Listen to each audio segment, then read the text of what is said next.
The first 4 weeks of class, we've studied the writing process intensively. Well, now it's time to try your hand at it. This week we will start our first main essay for this class, the narrative essay. What is a narrative essay? Well, you've actually been reading examples of this type of essay for weeks. Think of the short midweek reading assignments, the stories that I had you read and then reflect on. Those were all narrative essays. They tell a story of personal growth by focusing on a specific event. None of those stories talked about a huge period of time, like an entire summer or your middle school years. They focused on an isolated, specific event that had lasting implications for who the author was. In the essay about the dog eating the pie, the author focuses on an event in which she witnessed her boyfriend beat an animal after it ate their food. That is one specific event. She's not summarizing a history of the relationship. She's giving you a particular incident, and then, after relaying that event, she analyzes what it means about her boyfriend, what it means about the relationship, and how it affects their future together. So you can think of these narrative essays as having a two-part structure. First, you relay an important event, and second, you reflect on that event and what it means, how it changed you, etc. We actually already practiced this somewhat in our weekly journals. Remember, I asked you to describe an event that changed you, and then the next week I asked you to focus on how it made you feel and which particular emotions you felt. You can use these journal entries as a springboard for this narrative essay.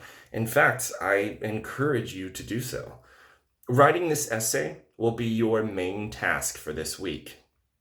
You will outline, draft, revise, and edit your essay and submit it to me no later than Friday at 11:55 p.m. So, here is the prompt. In 750 to 1250 words, you will write a narrative essay about an event that changed you. First, tell about the event. Then reflect on the event and how it affected who you are. Don't worry too much about formatting yet. We will work on that later. Here is what you should worry about. 1. The word count. If you submit 749 words to me, I will not grade your paper. I expect you to meet the minimum threshold. 2. Spelling and grammar count this time. And if your paper is riddled with mistakes, I won't grade your paper. You can run a spell check. Don't forget. 3. You must upload a docx, or PDF file. Do not upload anything else. I won't be able to open it, and I will not read your paper. And 4. Your work must be original.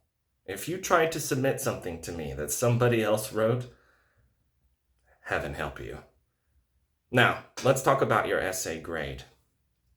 Your past writing assignments have been graded based on completion.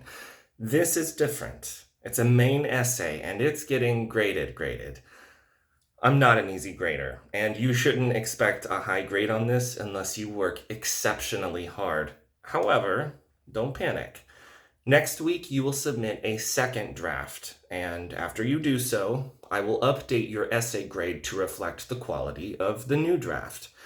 This means that the grade you receive on this essay this week is not final. You can change it with revision.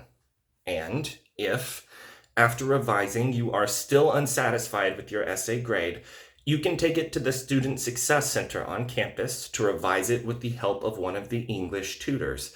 Do this, and I will bump your essay by 1 whole letter grade.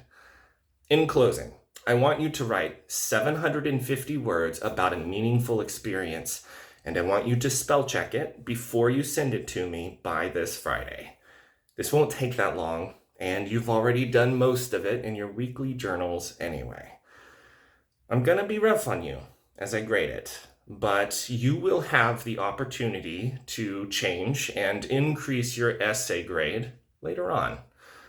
Use last weekend's reading assignment from the Compact Reader as a reference and resource as you write. It has all sorts of tips and tricks for writing a narrative essay. Good luck.